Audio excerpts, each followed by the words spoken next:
Is there a way that we can tap into the real essence of timeless wisdom? Today, we will hear from our esteemed speakers about how the books, the authentic yoga, and tales from the Vedas and Upanishads provides us tools and inspiration to weather this content. Heartfulness Institute has been working silently over 75 years now in propagating world peace, harmony, and set of practices, tools, and techniques like meditation, cleaning, prayer, in working towards our cherished global vision. Chennai Metro Zone, with its sincere and committed volunteers, have been tirelessly working towards spreading this message all across Chennai. Taste of our practice to the Honorable Governor, should he choose to experience it. We would also love to offer heartfulness practices to large government staff if the Honorable Governor permits it to be so. Now, let us hear the prepared remarks from Daaji, who is our global guide of Heartfulness Institute. And president of the organization, Ravi, behind the Heartfulness movement, a hearty welcome to Ravi and respected elders and several very, very dear sisters and brothers whom we are meeting after a long time. This message is offered with sincere prayers that we may feel Daaji's spiritual essence and presence despite his physical absence.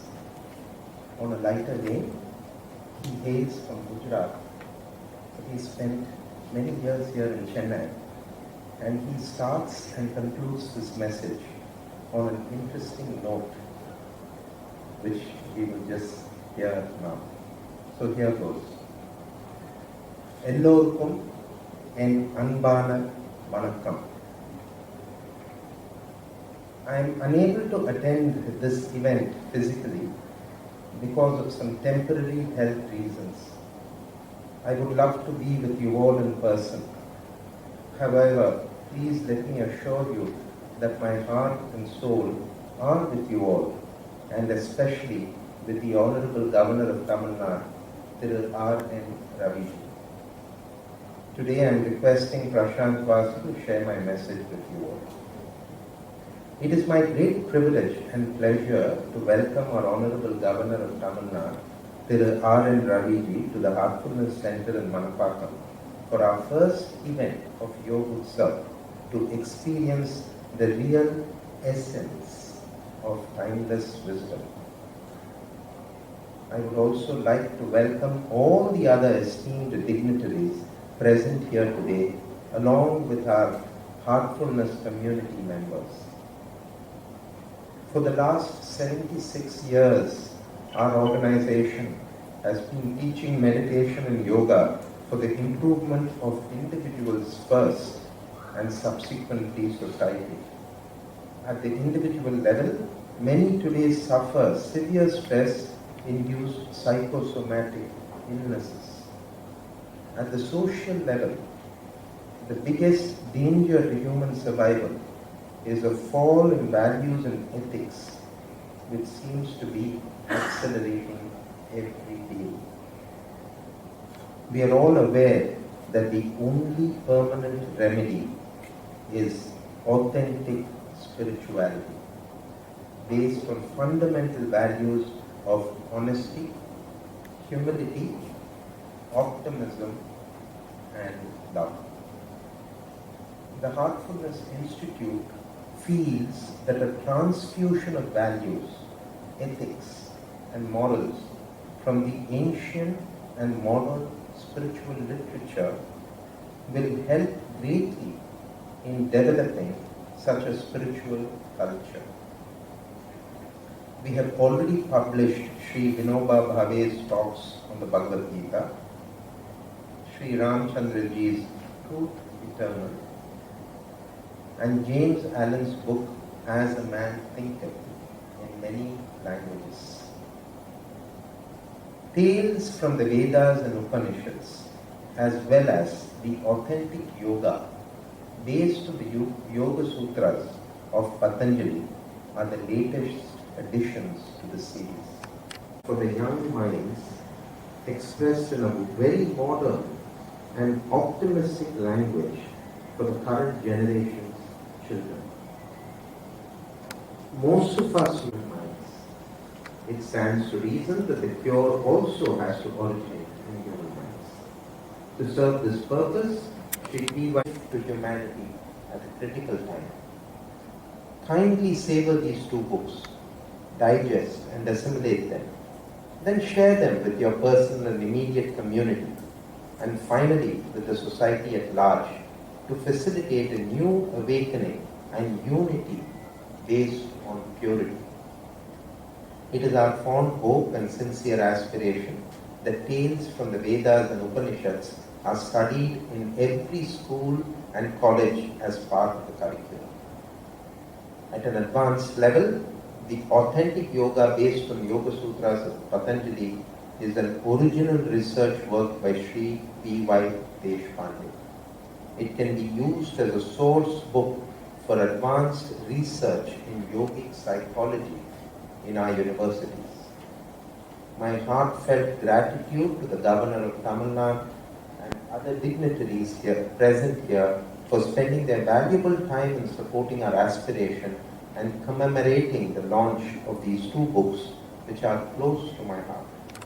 And Ravi and other dignitaries present here today to visit the world headquarters of the Heartfulness Institute at Kanha Shantivanam, which is 1,400 plus acres of abundant green space.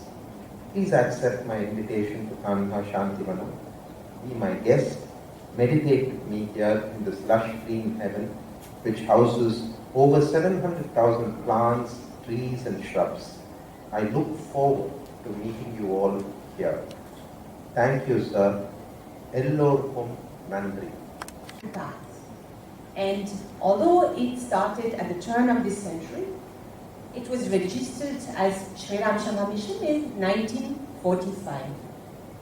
It is a unique approach to the Raja Yoga system of meditation and being offered to communities and aspirants across the world. Our global mission is to help to develop peaceful, healthy, and holistically educated individuals led by the inspiration of their hearts and imbued with a spirit of human well-being and oneness. Heartfulness programs are offered to aspirants and communities through a myriad of programs in schools, colleges, universities, in villages, in government offices, hospitals, NGOs, corporate institutions, and armed forces, public services. We have a virtual presence and also on-site programs, which we hope will start again at the turning of this new year. Behind these activities is... In the field of yoga, it is customary to start with this homage to the great saint Patanjali. So I will start with this respectful verse. Yogena jittasya padena vacham malam sharirasya du vaidyakena yogakarottam avaram muninam patanjalim pranjaliranatosmi. This verse says, I salute the great saint Patanjali, who removed the defects of the body by giving a treatise on Ayurveda, namely Charaka Samhita, who removed the defects of the mind by giving a text called Yoga Sutra, and who removed the defects of the speech by writing a monumental text called Mahabhashya, a standard treatise on Sanskrit grammar. A person is born, but how he should live? Our Honorable Governor of Tamil Nadu quoted this passage from Yajurveda a few days ago, so I shall quote it again. Sarve santu sukhinaha, sarve santu niramayaha, sarve bhadrani paschyantu, ma kaschit dukkha bhag bhave. This is verily the message of yoga. Let everybody in this world be happy.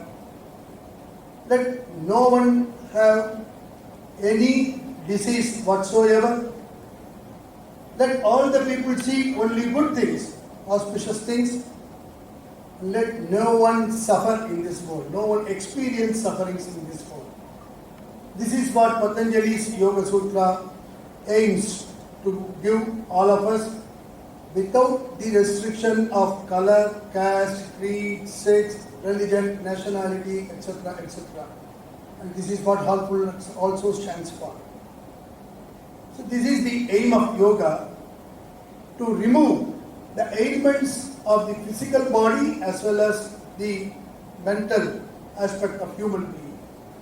For the removal of the physical diseases, because it is very important that we maintain a good health.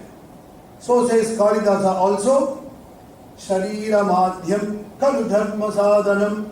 The first and foremost duty of everyone is to maintain a good health, to keep his body fit. And Patanjali, bearing this in mind, has prescribed asana and pranayama in his yoga. That is, the postures as well as different breathing techniques. All these things were later developed so well by the subsequent yoga teachers, especially in the branch of Hatha Yoga. And to make our mind peaceful, calm, and to do useful service to the society, Patanjali prescribes many means. But as it is said, man is a social animal. But how to become a human being? So Patanjali starts his Yoga Sutras or the Ashtanga Yoga by giving the moral and ethical values, that is the 5 yamas and 5 niyamas. And later on he prescribes meditation. This is what Heartfulness also teaches us. Through meditation, Patanjali says, all the vrittis, all our mental disturbances are cleansed. It's an absolute joy to share with all of us the context and content behind the tales from the Vedas and Upanishads that has been published by the Heartfulness Institute and by Daaji himself, and if time permits, conclude with a little bit of personal association with stories. How many of us are wondering, what has this book got to do with the Heartfulness movement? How many may have that question? Nobody has that question, okay. But we still need some context. The Heartfulness movement aspires to impart an evolutionary impetus to society. It does this by offering a set of transmission-aided, unique meditative practices that stoke in each individual the call for the infinite and help them consummate this journey. When a critical mass of people thus inspired embrace these unique set of practices and the associated heartfulness lifestyle, society as a whole transforms. A key constituent of future society are the youth and children of today. So they form the better world that we are trying to create. This book aims to influence and impact that pool of people who are going to be part of a better tomorrow. The Heartfulness movement impacts and inspires children in many ways. The most direct way and the most endearing way is the fondness that the spiritual guides of heartfulness themselves have for children. The first guide, Lalaji, was known to be a great lover of children, as Babuji describes it. There is a wonderful story of Babuji, the second guide of heartfulness, offering toys to children.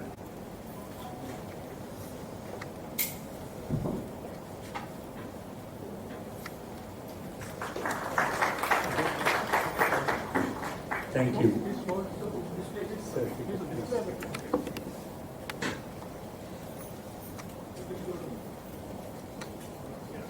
Sir, I now request our Honorable Governor Thiru R and Ravi to present the Institute, Thiru TV, Thiru Venkad Lakshmi Narasimham, Senior Director,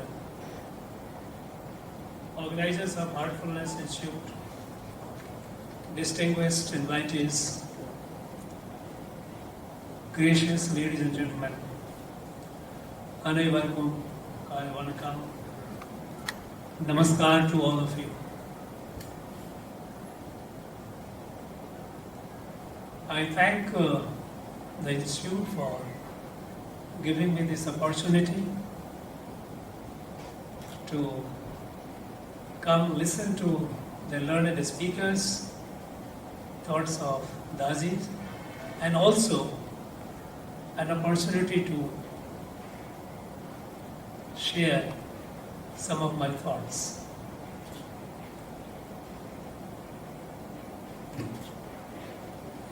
You know, thousands of years ago, and by some estimate, experts are not unanimous, but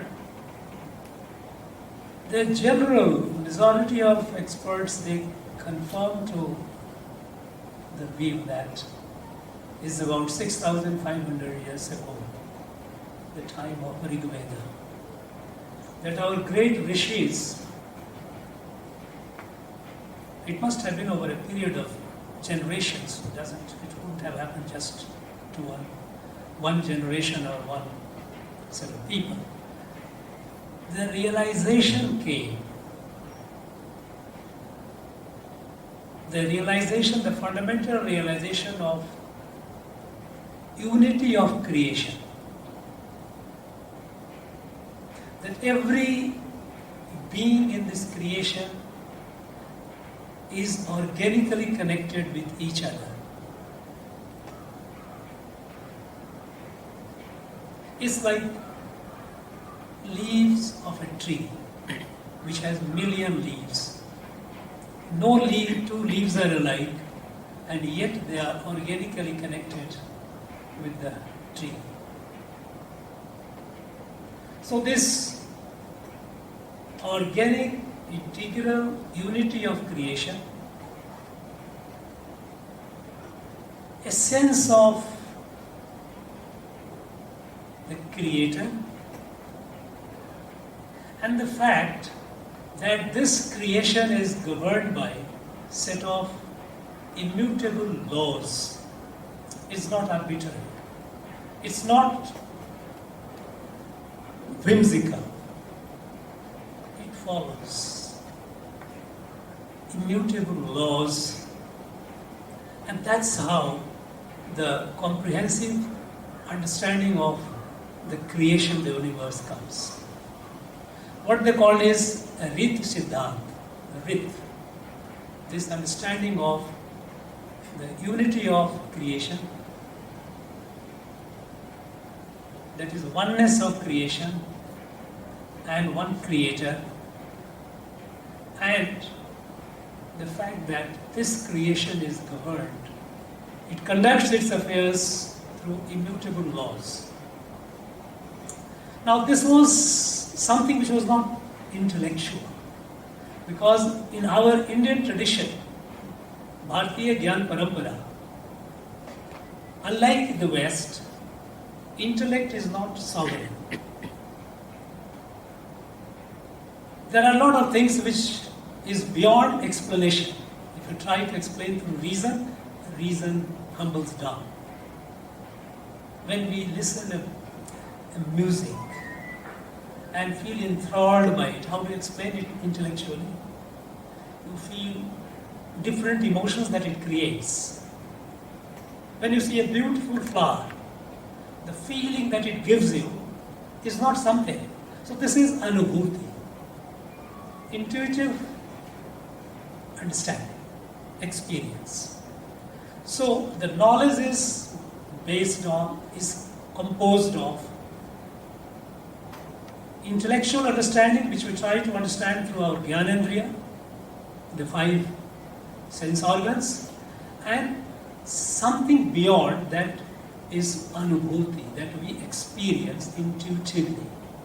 And only the two, when they come together, you get a philosophy is not darshan. Darshan is much more than that. It is a combination of your intellectual understanding and intuitive understanding. A combination of the two. How do you see things? So this yoga, we have experts. They have spoken very well, and in fact, is quite a learning experience for all of us. It's a way of experiencing that. And when we realize that realization comes that we are all integrally, organically connected, then becomes Mama Atma Sarva Bhutani. Then it takes away the conflict. It takes away the differences. It takes away whatever adversely impacts our individual and collective lives. It also is an answer to a very formidable challenge ruling the world today, and that is climate disaster, which is looming. It is the anthropocentric view of life that humans are at the center of creation and the rest of creation is just for enjoyment. It has led to reckless destruction of nature and natural resources.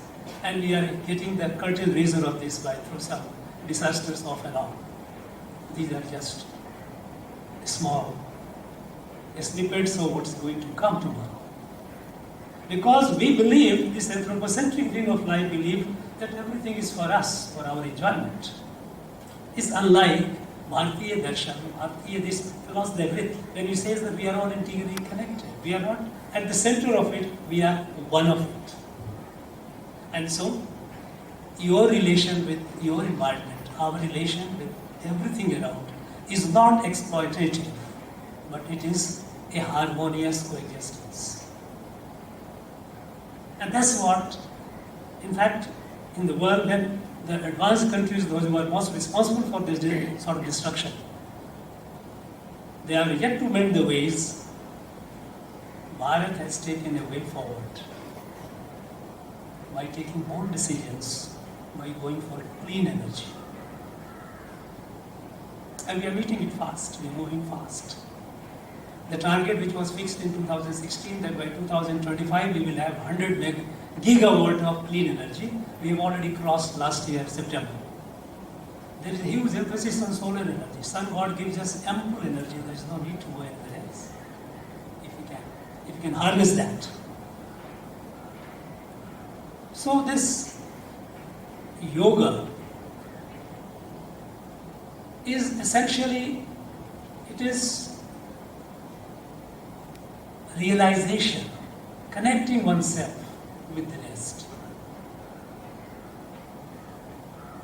And what comes in the way? Dharma is our responsibility. Putra Dharma, Pita Dharma, Raja Dharma, all dharmas, whatever. So we fulfill all this because we have the body. So body, keeping the body swasth, healthy, is primary requirement. If I am sick, I cannot meditate, I cannot overcome my sense of I-ness. So physically I need to be healthy. So your asanas, pranayams, to overcome one barrier of distraction caused by physical I. And then it takes to the higher level of through meditation and other practices where we connect.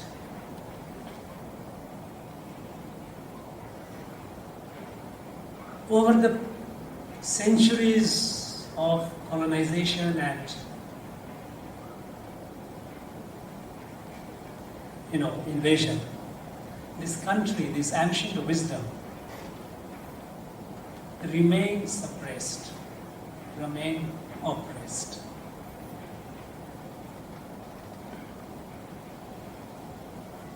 But being eternal, it could not perish. It has survived it will survive any odds, because this is the fundamental truth. But now, it's the responsibility of evolved people of Bharat to take this knowledge, this discipline forward. It is for the entire humanity. It is not for Bharat alone. Because in our worldview, we have never been country-centric. We have always been universal. When we say Vasudhaiva Kutumbakam, it's not just a diplomatic or a political slogan. It is rooted in our understanding, realization, the rhythm that this creates the unity of creation. We are all one, which is within the reach of a common man or woman. Today is the age of market. Everything is a commodity. So even yoga has become a marketable commodity. You hear about rock and roll yoga, rock yoga, hot yoga, cold yoga, all kinds of yoga. Because it has become a craze.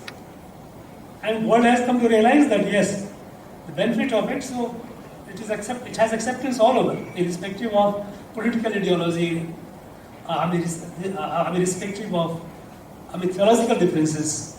Yoga is widely accepted. And so it is important that in this age of market, when we have too many varieties, too many variations, whatever appeals to the customer, produce. You tailor it according to the taste of the customer. That's not the way wisdom transmits. This is not the way the knowledge is passed on. So in this market age, producing this book, Authentic Yoga, is creditable, and its author deserves all the credit. A big thank you from all of us. Maybe because they thought that I am coming today, so the organizers, they passed out one copy of each yesterday to me, and I went through the books. So I had the advantage of reading the book before I came. It's remarkable, the simplicity of the language. Because the sutras, they are so brief, so condensed. Any literal translation is prone to produce a misinterpretation of it. There is a prone, I don't say that everyone, but by and large it has. Because a translator does it according to this knowledge, the sutra passes through the mind, the prism of understanding of the translator, and translator puts it this way. This is what I have found even in Thiru R. The great wisdom of Thiru R. All these translations which I have got, about more than 25-30 of them, is so literal and most to our not only country but to the humanity at large. I'm talking Bharat, has a huge responsibility. When we are faced with, the world is faced with humongous problems. Climate, I said one. Weapons of mass destructions. We have weapons dispersed over the world which can destroy the world many times over. All these conflicting ideologies. And look at what happened, the crisis that we are going through, the global COVID. When the COVID emerged, it surfaced and it hit the world. And there was no answer to it. There was no medicine, there was no vaccine, we just didn't know what it was. The nature of the beast was completely unknown. And then everyone thought that everyone is keen and praying. Let's pray. Thank you.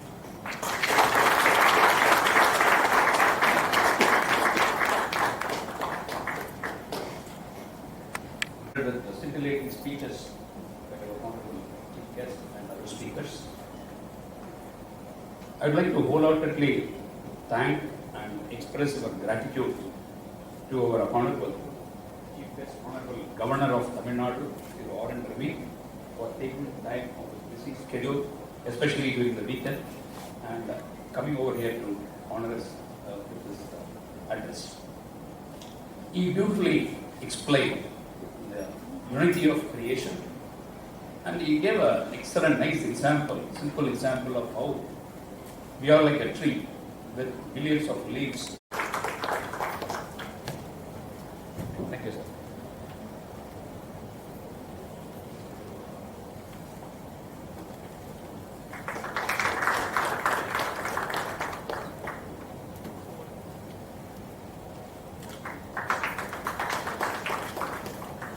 So, and to Dr. Arun, we cannot forget her. She's our yoga teacher.